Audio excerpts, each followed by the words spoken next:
And I did that. So I was there from 78 to 84. And in 84, I signed Irma Bombeck, who was at the time the #1 essayist in the country. She was a humor columnist. She had like 700 papers. She was, the week that I signed her, she was on the cover of Time magazine, and in those days Time magazine was huge. She was on Good Morning America a couple times a week, and her books would always be #1 on all bestseller lists for years. And so this was a big deal, signing Irma Bombeck. And I signed her away from a syndicate that I actually had a family connection to. My father had been senior vice president of the field newspaper division in Chicago, which was the Chicago Sun-Times and Chicago Daily News. So he was involved with what was called field newspaper syndicate. So in 84, Rupert Murdoch bought the Chicago Sun-Times, and with it, field newspaper syndicate. And that's the syndicate I signed Irma Bombeck away from.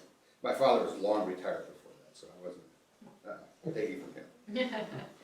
And so Murdoch wanted to know who did this. He was really annoyed. He's a competitor.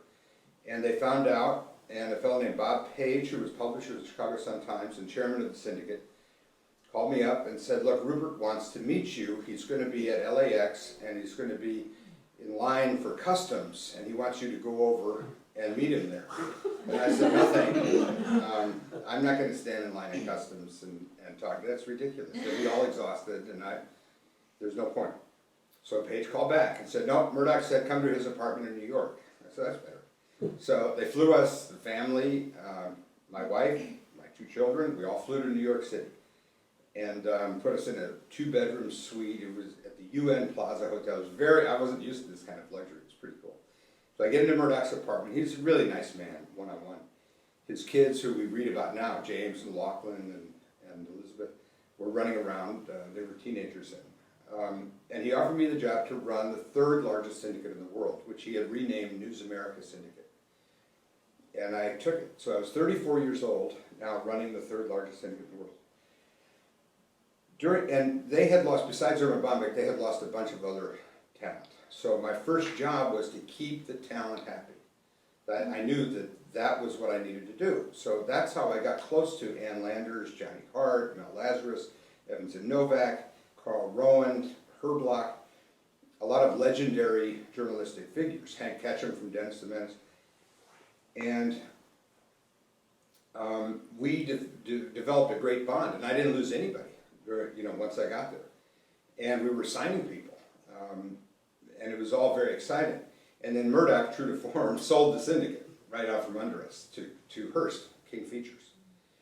And that was pretty devastating. I mean, I was, at that point, 36 years old. Here I had been this young Turk, the youngest vice president of any division at the LA Times in the entire history of the company.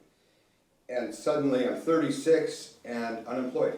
I had $900 in my checking account, a wife, 2 kids, and a mortgage for a small house in Santa Monica.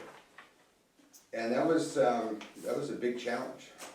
So what happened was I got calls from Tom Johnson at the LA Times, I got calls from the Tribune Company, I got calls from other owners of syndicates saying, we would like to bring you in as president. And the main reason they wanted to do that was because they wanted Ann Landers. She was the most widely syndicated columnist in the world, and she said, I go where Rick goes. And I thought, if these other companies have so much confidence in me, why don't I have the confidence in myself? And I'd always wanted to have my own business. So